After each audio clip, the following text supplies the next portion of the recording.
Hey, good evening, everybody. Welcome back to the Player's Edge as I untangle myself from the plethora of wires. I freaked Sean out a little early with the wrong headphones on. But tonight we got the normal crew back, 22-1 Tom, Terry Hollywood Hay, Swiss Army Sean, and somebody who I've been struggling with his name all day, but I think I finally got it right, Sean Patrick Nolan. Sean, how are you? How are you guys? Thanks so much for having me on tonight. Really appreciate it. Yeah, thanks for coming on. Tell us a little bit about your background in horse racing. What got you involved in the sport of kings? Sure. So my dad, who is from Boston, grew up in Cambridge, which isn't far from Suffolk Downs. And he used to go over and take the T over to Suffolk Downs and see the races. And instantly he was hooked. And needless to say, since I've been a baby, I've been at the track basically all my life. So the love has been there since day one. And thank God today the passion and the love continues. So there's always some family member, right? It's usually the degenerate uncle or the dad. Absolutely. Absolutely. And then dad wins that prize, no doubt. Yeah, absolutely, 100% for sure. Good evening, Terry Hollywood. Hey, too bad my 4-horse got you in the end of that Peck 4 today. Yeah, I was hoping that I'd win that darn thing. I had 3 out of the 6 horses, so that's the way it usually ends up, right? Yeah, it does. So, Sean, hi. That's good that you answer your own questions. How you doing, Terry? Yeah, I'm doing great. And anyway, I know your birthday was yesterday, and I've already done this, but happy birthday again. Oh, thank you. And I was wondering, what is your favorite track to handicap? For me, I would definitely say Woodbine up in Toronto. That's always been my favorite one. A lot of friends up there, a lot of trainers and jockeys and all that stuff. But I would definitely say Belmont and the Maryland circuit would probably be 2 and 3 for sure. You know, all very close. Those are my 3 kind of go-to tracks, if you will. All right. Thank you. Good thing we're doing Belmont today, right, Tom? Amen. Absolutely. How are you, Thomas? I'm doing pretty good. What jersey you got on there? I have an Everton. I'm seeing if they can survive if they don't end up in relegation. 2 points above, so we'll see. Leeds United looks like crap, so I think we got a chance. Here's hoping. Yeah, cross the fingers. Sean, what's the track you absolutely play, but you wish you hadn't every day? Oh man, I would say Fairgrounds is my toughest track. For some reason, there's just a like in the NBA they say there's a lid over the basket. Somehow when I go to Fairgrounds, just no matter what, somehow my horses. I mean, I'll come in second or third. I love it, but somehow I just cannot get my horses to win at Fairgrounds. I don't know what it is, but that's kind of my. I enjoy the races, but just somehow I just have no luck down there. That's that Louisiana voodoo, man. Yeah, absolutely. Not enough boudin and some dirty rice. Exactly. Eat more jambalaya or something. Exactly. A little more spice in your picks. Absolutely. Hey, Sean, I think I don't know. I'm not sure who's sporting the blue better, me or you, my friend. Oh, of course it's me. Yeah, hey, Sean, I'll put you on the spot. I know you know a lot of personalities in the sport. You like a lot of personalities in the sport. Give me like your top 3, top 5 people that you really enjoy in the sport. I'm number 1. Okay, right. Rich Strike, number 1. Exactly. Right. And then, okay, wow, this is on the spot. Definitely my hero has always been Kaiten Bradar. I've known her since I was a kid at Gulfstream, and she's always been an inspiration both as a person and handicapping. She's taught me a lot. Definitely Jessica Paquette, my great friend here from Boston. She's a fabulous handicapper, but also knows the animals so well, which is great. So she's definitely one of my top ones. Dave Weaver from TVG. I kind of like him because he's great. He knows thoroughbreds. He knows harness. I'm not huge into harness, but obviously I always put picks on like Woodbine Mohawk. And so to have him know both backgrounds is really cool. Todd Schrupp, again, the Florida background that I grew up a lot of times in the winter with. He's always been a favorite of mine.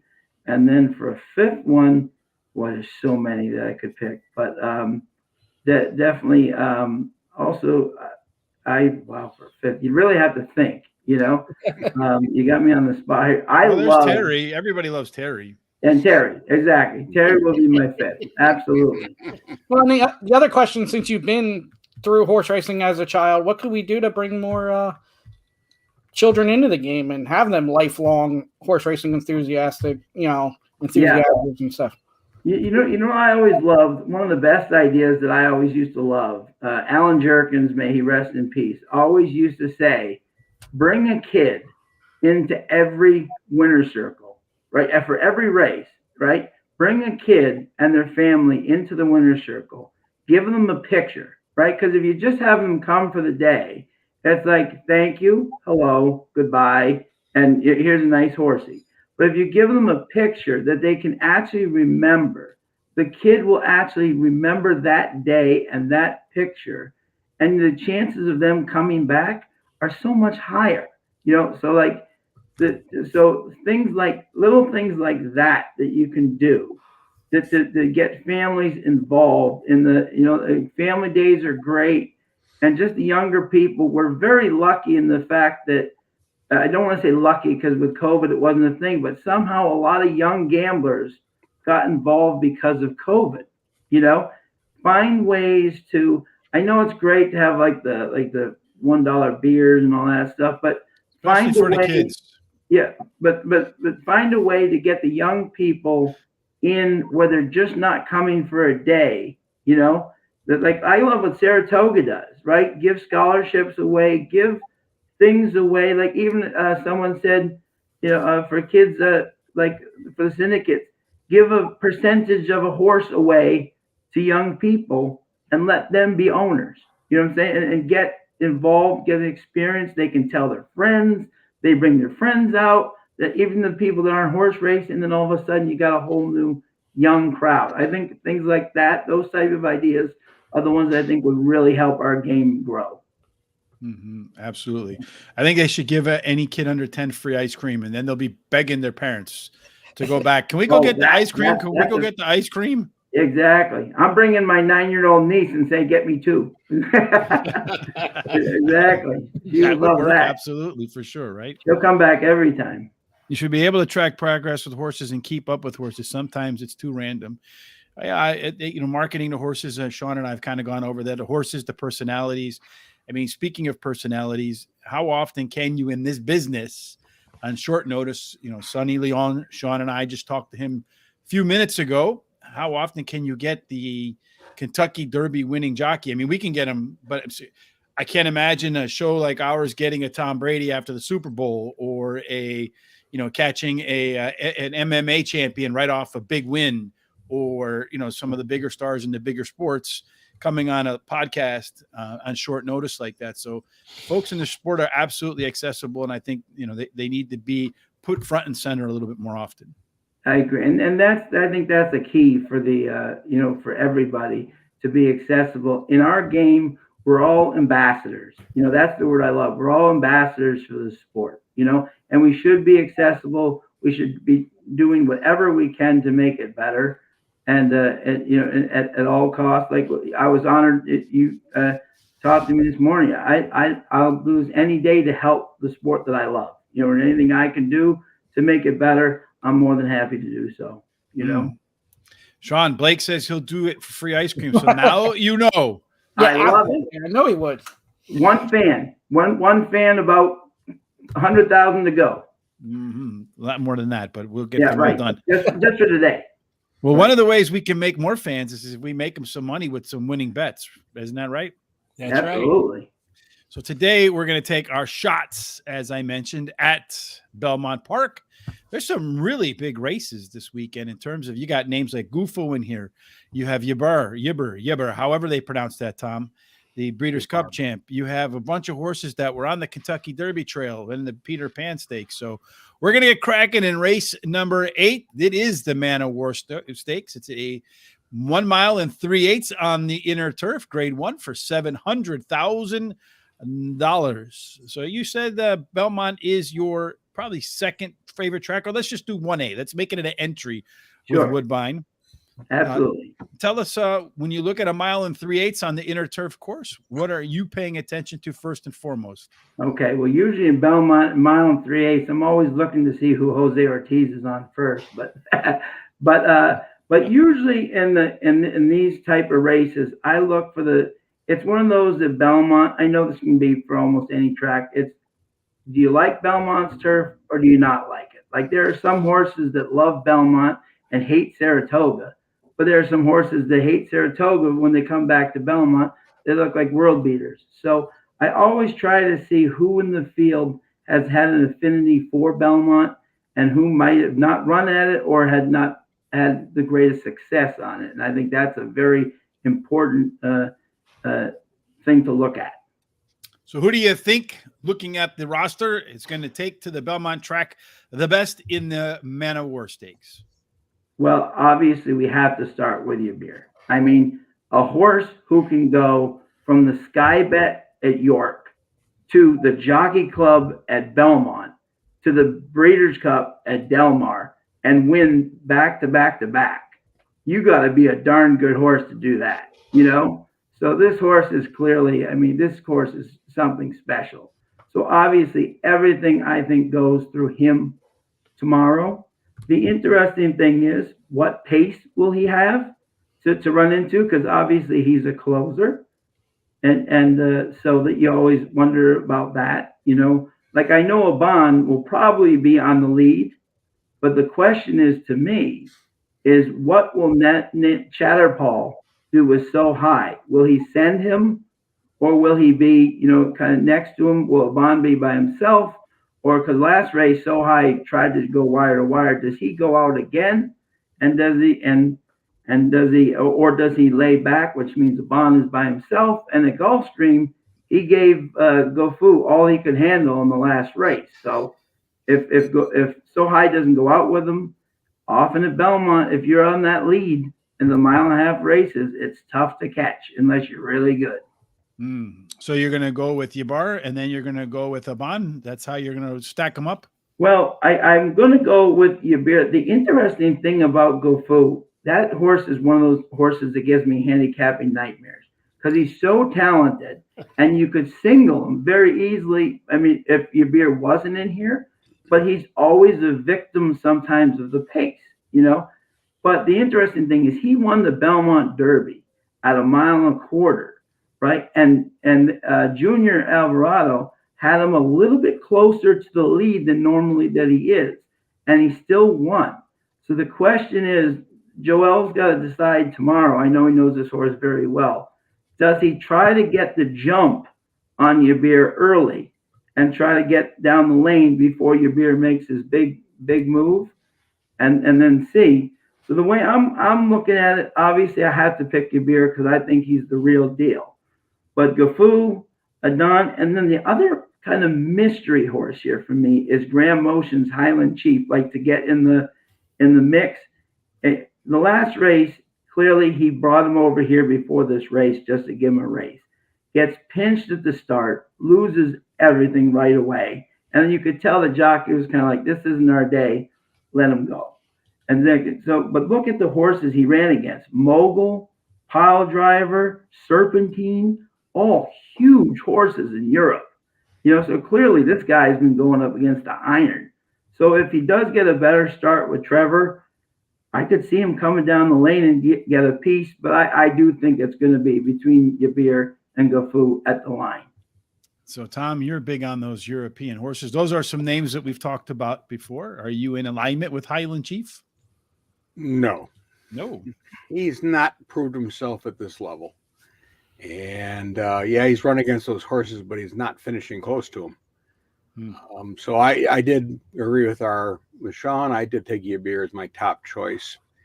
The bookies were really happy with his last race because he finished second and as a 2-5 favorite. And he really, when you watch the race, he really did not like the rolling. He's won a Newmarket before, but this race he was just all over the place. And William Beaugay was doing everything that he could to keep this horse in a straight line and really couldn't. He laid a little closer than normal, and he just didn't seem to handle it. So now I'm looking at flat course, inner turf. I think he prefers that, and he's certainly going to get it at Belmont. This is an interesting horse on how he's developed. I mean, he started out from 2 to 3, maiden, listed. He graduated from the Group 3 to Group 2 to Group 1, and he hasn't been really stopped since. In Dubai, really, he ran a great race and just got beat by the Japanese horse. I mean, that's the best way to describe it. He got the jump, and he just wasn't ready. He didn't make the move early enough, and that's where Gufo's got to. If he's going to win, he's got to make that move before Yubir does. And let's face it, small field. Firm going, that favors him a lot, and we're bringing the top rider for Godolphin over, William Buick. And we got. I did take 4 Ban as my second choice. He's got the speed. He's run some nice races. He's won from 1 3/8 to 2 miles, but he's never been above a Grade 3 level. And that'll be tough. I mean, he's had a troubled race before in March, and he made a move and then he backed up. And I'm hoping that he holds himself together this time more than he did in some of his other races, because he seems to get really good at the top of the stretch, and then he seems to go, well, I'm going to finish in the money, but I can't do better than that. And Gufo, well, he's the cloud specialist, comes from nowhere to be right there. But I think he's got to be make the first move. If he's going to win, he's got to be able to make that move. And frankly, in the Breeders' Cup race, I have no idea what happened with this horse. He was just not there. Took the day off here, but came back at Gulfstream and looked like a world beater. So let's see what he does on Saturday. Terry, what are you going to do on Saturday? Well, it's hard to not take number 3, Yubir. I mean, he's traveled to the USA and won the only 2 races that he competed in here, and he won them easily, including the G1 Breeders' Cup turf race, which I saw in person. And his best turf speed is fastest among today's starters. He ran second in his last race, which was a Grade 2 at Betfair Exchange Jockey Club Stakes, as Tom said about. And the trainer wins 25% of the races when he ships in a horse to race. And then I'd taken number 2, Gufo. He took a 5-month break, and then in his first race back, he wins the Grade 2 Pan American race, earning the highest last race speed rating. And during his career, he's finished in the money 93% of the races, winning 53% of those on the turf. And then number 4, Aban. He finished second to Gufo in that Grade 2 Pan American race. He has finished in the money in 7 out of 8 turf races and has won at today's distance. He likes to break on top, and if he can do that and get no pressure, he could lead all the way for the win at a decent price. And then I like number 1, Easter, who came in from France, and in his first race in the USA, he finished 3rd behind So High after breaking really slow. He finished in the money in 55% of his races, winning 22% of those on the turf. And, I watched Gufo in that race that you were talking about at Breeders' Cup, and I watched the race again today, and he had a lot of trouble in there. He got blocked. He was pinched off. So I could see what happened to him. He didn't get a good run at all. So, Sean, who do you think is going to have a good run? Well, we're going to go 4 for 4. I'm going Yubir too. 2 for 2 here in the States with the Breeders' Cup turf. Win here at Belmont. Out of all the horses in this field, obviously this one's the most battle tested. It's faced the toughest horses. I went a bond second. Turf was always tough for me because pace says that it is a bond and it's So High. If a bond does get clear or So High gets clear, but turf, it never seems to matter. So I'm going to go a bond to hang on for second with the pace advantage. Either the leader stalking number 6 So High. In turf races, he's been in the exact in 7 of 8 lifetime turf races. And then I went Gufo for 3rd. Another that will be flying late, battle tested. I feel like this horse, like everybody said, so talented, but sometimes this horse finds trouble too and just makes it so hard on himself. So I'm going to say the pace works against him here, and he gets third. That's why I'll add up on for second. I'm looking at that race in the Breeders' Cup, and I'm wondering if that's peak Yibber. And that's going to come and go. Because you look at the race history prior to that, some good races, won good races. Then he won one at York. Then he came over here, and then he won a $1 million race at Belmont. Followed it up with the Breeders' Cup win, and then a neck in Dubai, and then lost by 1 3/4 in the next race. So maybe he's just one of those horses that caught fire at the right time. And now he's regressing back to what he was before that little bit of a hot streak. So maybe I'm making a little bit of reading too much into that, but it looks to me like this is a horse that's going backwards in form, not forwards in form. You look at Gufo. Gufo's always in form. My man has run, 6 100s in speed numbers in his last 7 races. The rest of the field, I think, has like 3 or 4 combined. So I think Gufo's going to win this race, I think. Maybe Yabir comes in second. I like a bond to get up towards the front and then perhaps take him from wire to wire. And if not, on the back end, I like the other speed horse in the short field as well. So high as maybe a flyer to bring home the exacta or the trifecta, maybe even the superfecta for a price. So you think that's crazy that, Tom, that Yabir's peaked? Yeah. Just the way he's been developed. I think so. And Charlie Appleby's no fool. Well, I'm not saying he's a fool. You know, we all have our limits, though, and maybe and William Buick with me coming over, he's missing out on some races in either at Newmarket or Newberry, and he's with O'Sheen Murphy gone. He's going to be the top jockey in England this year, and I don't think he'd come over if he didn't have a chance. Well, no, I'm not saying he doesn't have a chance. I just feel like he's peaked. That was the Breeders' Cup was peak Yibber. Well, and he was up on him last time out, and it is Godolphin. Yeah, well, they are definitely solid. And the Peter Appleby. Yes, well, they're very good at what they do. Obviously, Peter Pan is a grade 3. It's a 1 1/8 mile, 1 turn, which is a pretty long 1 1/8 miles. You know, usually those have 2 turns in them. So a lot of folks tell you these 1-turn races play more like sprints than they do routes. Has that been your experience as well when you look at your second favorite track, Sean? Yeah, I do. And sometimes with the Peter Pan, you kind of look at the races. Like I remember our friends from Boston, Centennial Farms, had Colonial Affair, right? And he ran in the Peter Pan against Virginia Rapids, right? And Virginia Rapids to me was more of a sprinter rooter versus Colonial Affair, who was the natural rooter. And you watch the Peter Pan, and Virginia beat Colonial by about 2-3 lengths. So you say, okay, so everyone's thinking, okay, Virginia Rapids is better. But Colonial wanted the 1.5 miles, didn't want the 1.8 miles. So you kind of have to kind of look into the picture and say, who's trying to win the Peter Pan and what horse might be using this as a main stepping stone for a possible Belmont race. So that's the way I kind of always look at it when I'm handicapping the Peter Pan. So you've handicapped the Peter Pan, and tell us how you rank them. Okay, with my first pick, and I had him in the Arkansas Derby, We the People. I'm giving him another chance. Amazing debut. Then he goes around 2 turns, absolutely amazing start. So now they put him into the Arkansas Derby. They say, what do we have here?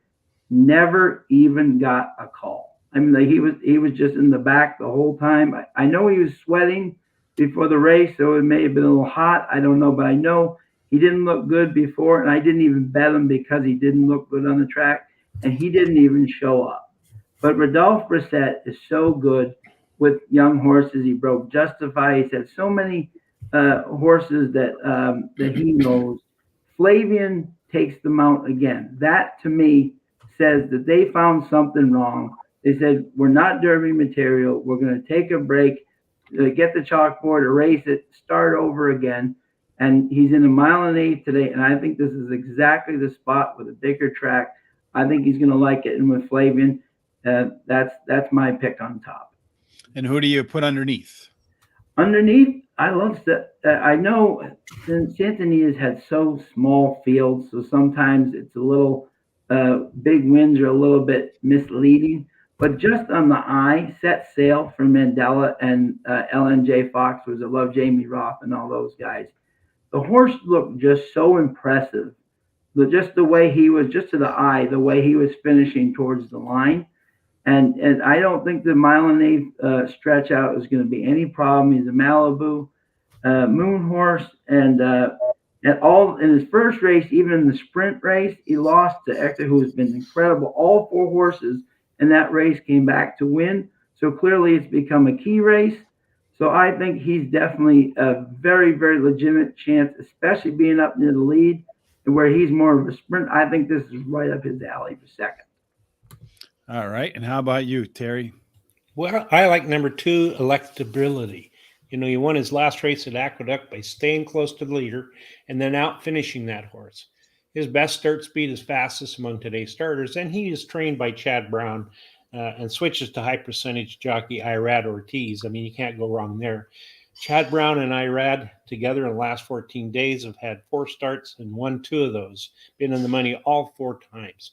Then I like the number 1, Set Sail, who comes in from Santa Anita, where he won a mile race by 7.5 lengths, leading all the way. And the trainer, Richard Mandela, wins 32% of the time he ships a horse into race. Then I like number 7, Western River. Won his last race at Oaklawn Park, going a mile and a 16th. He's a deep closer, and the extra 16th of a mile will be a plus, I think, for him. And he has been training well for his contest and having 2 bullet workouts in a row. And then number 4, We the People. Yeah, I was mystified about what happened to him in the Arkansas Derby. You know, he won the 2 races in a row at Oaklawn Park, one being a today's distance, and then he threw in that clunker. But, you know, he broke slow. He was really washy. He was 5 wide at the 7/8 pole. He lost a lot of energy being that washy, and I think. And that was the G1 Arkansas Derby against very tough company. And now he's in a race where he can be a little more competitive. Sean? So there is some more speed in here, but I really like number 1, Set Sail. Should be able to dictate terms, and he took pressure the last time and was fine. So I'm going number 1, Set Sail. Now gets a little bit more distance, and like Sean said, he should be fine with the distance. Number 4, We the People for second. Like everybody said, impressive in those 2 starts, not the Arkansas Derby.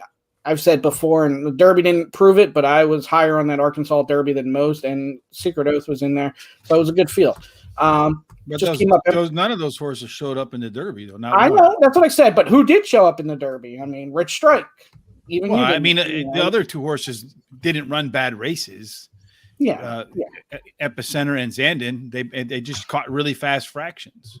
I understand, but the Arkansas Derby was still a tough field considering what these other horses have faced. So you go 1, 4, and then number 6, Western River for third, coming late. I think there's enough pace in here for this horse to get a piece. Since coming back from a 7-month layoff, has been a much improved horse. Also likes the dirt a lot better than the turf, or his first career race was on a good track where he didn't do very much. So 1, 4, 6 for me. 1, 4, 6. Thomas, do you think that the Arkansas Derby horse fires back here? No. Nope. Took Cookie Creek is my top choice. Won the first 2 starts, then a second and a third, and then the Withers. Well, that was a bad race. But mud, wide draw, wide trip, nothing. So I threw the race out. The layoff, they gave it some nice works. And I think going back to 1 turn is going to help this horse. Looking at the breeding, the sire, of course, has many, many winners.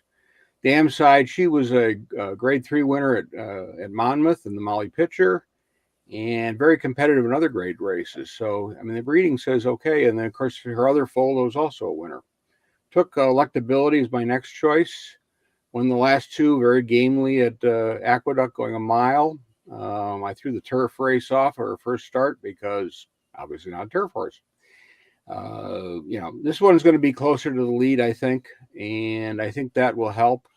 And the added distance to me will not be a problem. And of course, looking at the sire side, he's produced more than a few horses that are good.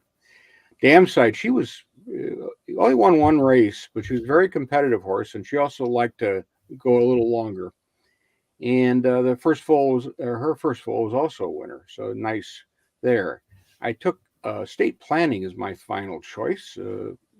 Won the last two with a late run. A maiden win was by 17 lengths, and repeated in an optional claimer for New York State Breds.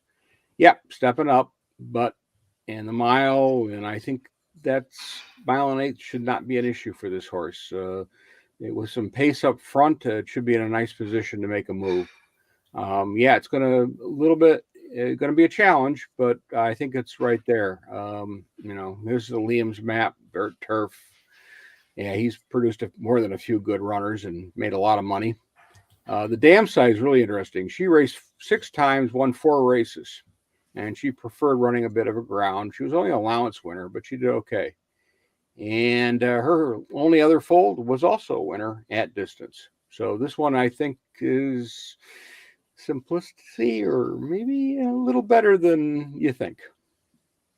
Well, I think something that was a lot better, and I don't have to really much think about it, is when you look at Electability's last race, it was at 1 mile at Aqueduct, and his previous race was 1 mile at Aqueduct. So same distance, same track. And then in that first race off the break, the winning time was 1:39.3. Remember, at Aqueduct. Then he ran again at Aqueduct. About a month later, a little more than 1 month later, ran that 1 mile again. And he ran it in 1:35.3. A little bit of quick math says that's 4 seconds faster. To me, when I see a horse make that kind of jump up the ladder, that's a horse to me to keep your eye on, because that improvement is the sort of improvement that tells me that maybe, just maybe, this horse is going to take yet another step forward. And if it can, I don't think the distance is going to be a problem, because maybe a little bit. He kind of faded a little bit at the end of the last race, but I do like that substantial jump in the fractions. The next horse from my list is We the People. Did start off its career blazing hot and then just absolutely failed to fire in the Arkansas Derby.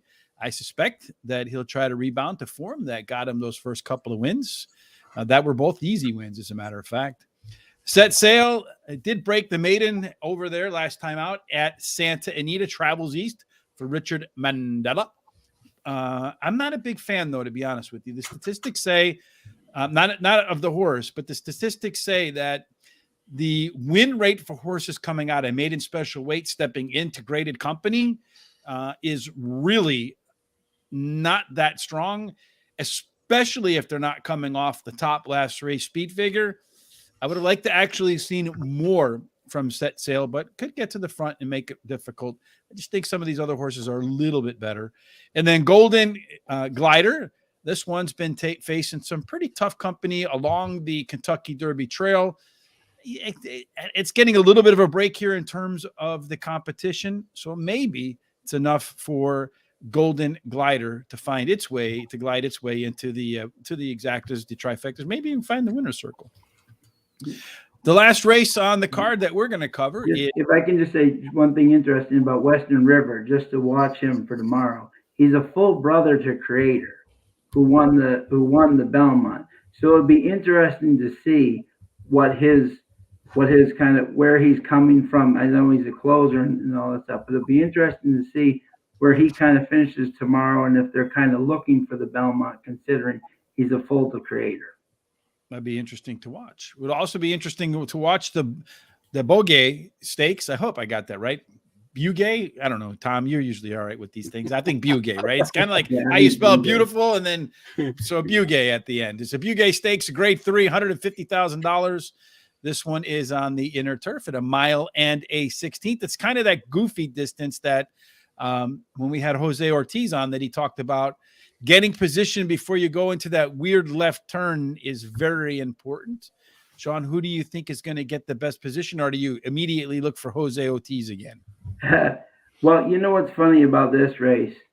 This is just the Peter Brandt world we're living in right now. I mean, that man just sends anything out right now, and they're just running, So, I mean, obviously, Rozier and Lemista both, Chad Brown takes over. Rozier, Lamista a solid third last time. Now, interesting to look at them both.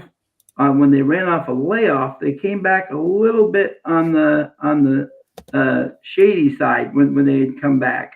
But I just think right now, Chad is so good at getting horses when they're a little bit older to come back and run great races.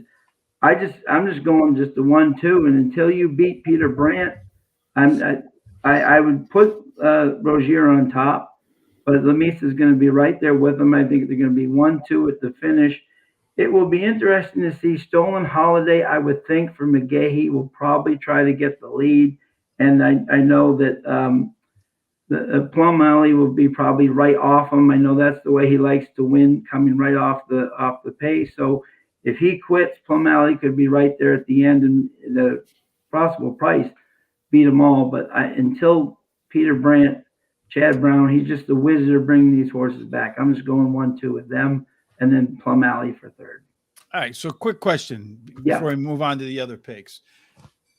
Number 1, Rozier is a Chad Brown.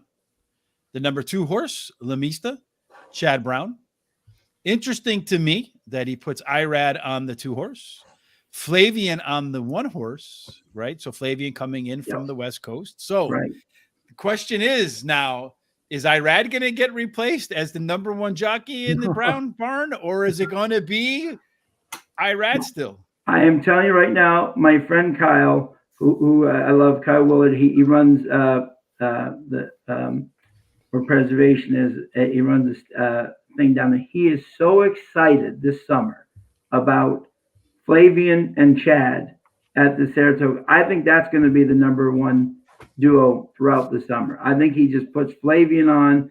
Flavian and honestly, what is their percentage? Like 30-something% together, whatever it is. It's some ridiculous number. Why wouldn't you? You know, I think that if I'm the Ortiz brothers and Joel, I'd be really worried, because I think Flavian's going to have a very big summer at Saratoga for Chad Brown. Well, they're both, Irad and Flavian are winning about the same rate for Chad. What do you think, Thomas? Which one would you go with? I'm going to take number 4, Plum Alley. They basically, the last 2 races, they changed their running style. They put her up into the front, and maturity always suggests to me that this is where she belongs. In the Miss Gorillo, they put her nearer to the pace, and she won that when she was younger. And then they tried to back her off and let her make a run without much success. So to me, she's matured. She's really doing well in her last couple of races. And yeah, this is a tough race. And, you know, this is not a grade 3 race, let's face it. They're much better horses in this race than grade 3s. But I think she's right up there, and I think she's going to be very competitive at the end, and she's definitely on. Where some of these other horses are coming off layoffs. I do like Rozier as my second choice, the 1. I tossed the Breeders' Cup race. That was just a mess for her. And then they transferred over to Chad Brown. Prior to that, she won the Prix d'Opera at Longchamp. And she beat Grand Glory, who was also a grade 1 winner at St. Cloud. And, she, let's face it, she was a very good horse. She's also got a Group 3 winner when she won at 2. So, and when she's on, she misses by really small margins. I mean, which I think has got to be very aggravating, especially when you paid money that you paid for this horse. He loses by a neck, by a nose, by a head. It's, you wonder. And Flavian is going to get the most out of her, but she may need a race. And yes, it's a drop. I mean, Mother Earth is running on Saturday at Newberry. Joan of Arc, she lost to Runar. I mean, she's run against the good horses, but I don't know if the distance is the right for her. Mile 16th on that inner turf, and they did pay $3.3 million for her, so she ain't cheap. Almost 3.4. Yeah.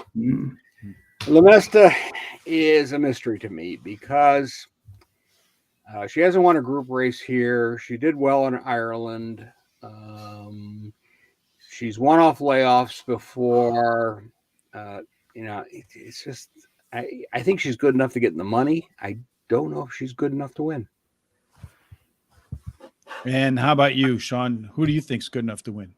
So I'm going number 4, Plum Alley too. I just think the pace sets up for her here. Could get the early lead or just sit behind number 3, Stolen Holiday. Has won 2 in a row. Perfect 3 for 3 at the distance. I always love when a horse has more than 2 races and has never been beaten at the distance. And this is her second start after a 5-month layoff. Like Tom mentioned, there's other horses in here. My second pick, Beaugay, coming back from a 6-month layoff. Last race at the Breeders' Cup. And that race, she really lost to some really good horses. She also had a bad trip. She had to check early in that race, which really beat her. Clearly the class and the horse that beat, again, though, lack of pace. I only see 2 horses. So for third, I went Stolen Holiday because of the early pace. I think it's Stolen Holiday and Plum Alley up front.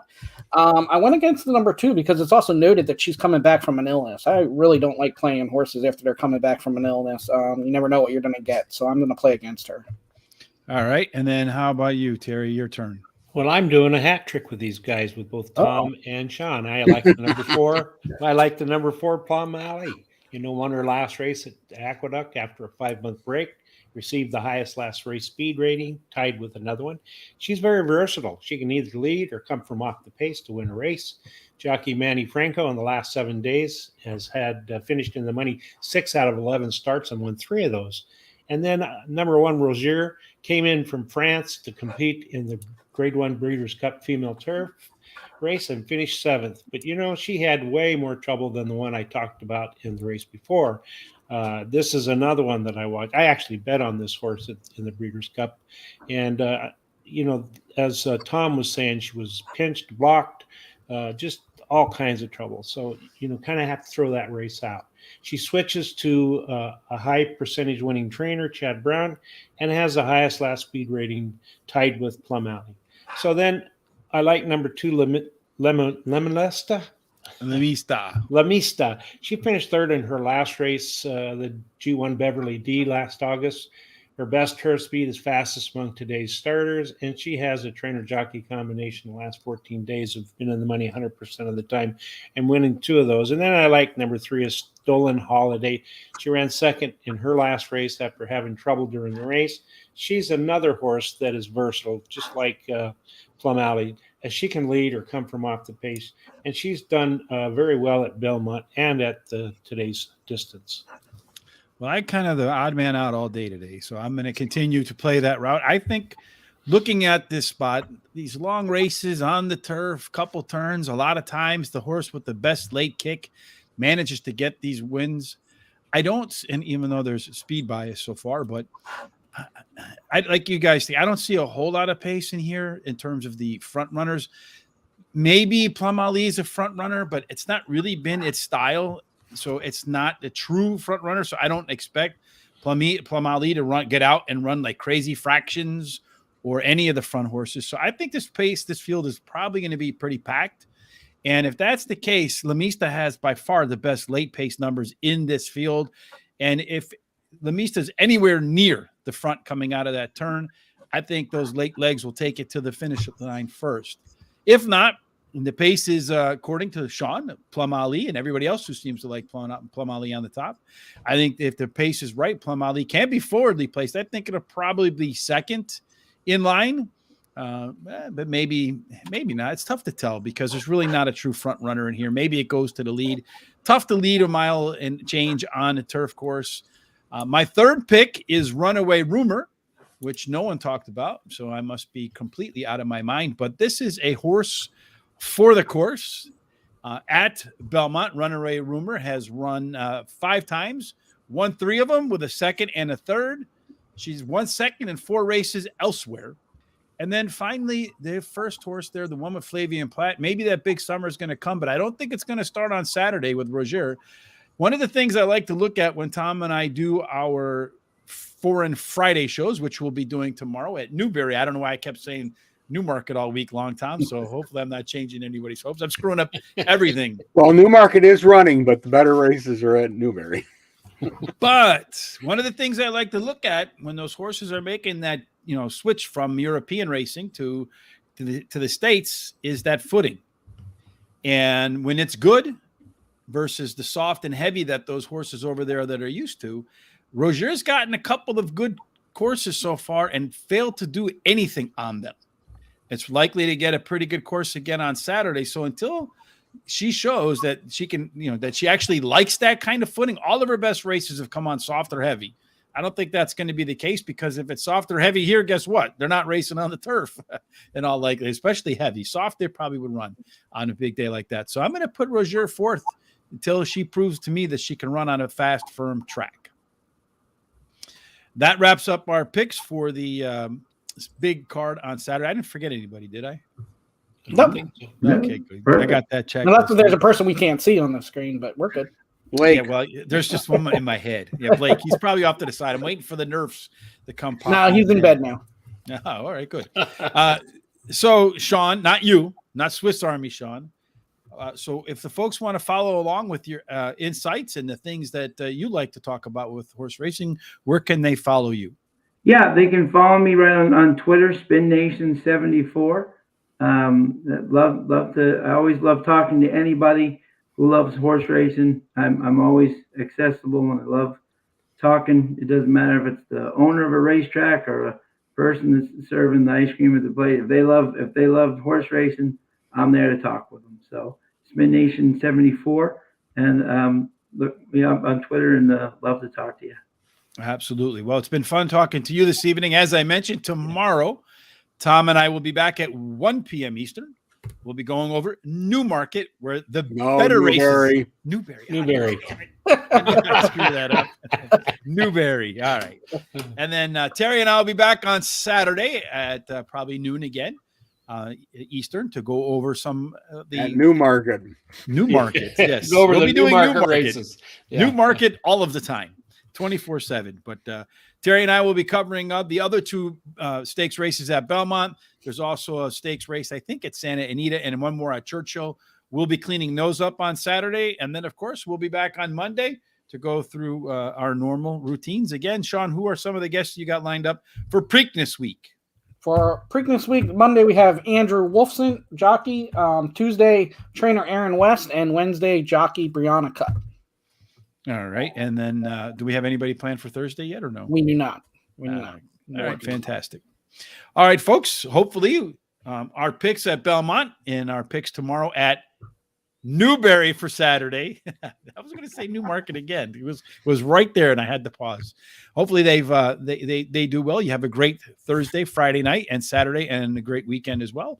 Until we get together again tomorrow with Tom, and then Saturday with Sean. I want to thank you, Sean, for joining us this evening, and we hope Thanks that so much, guys.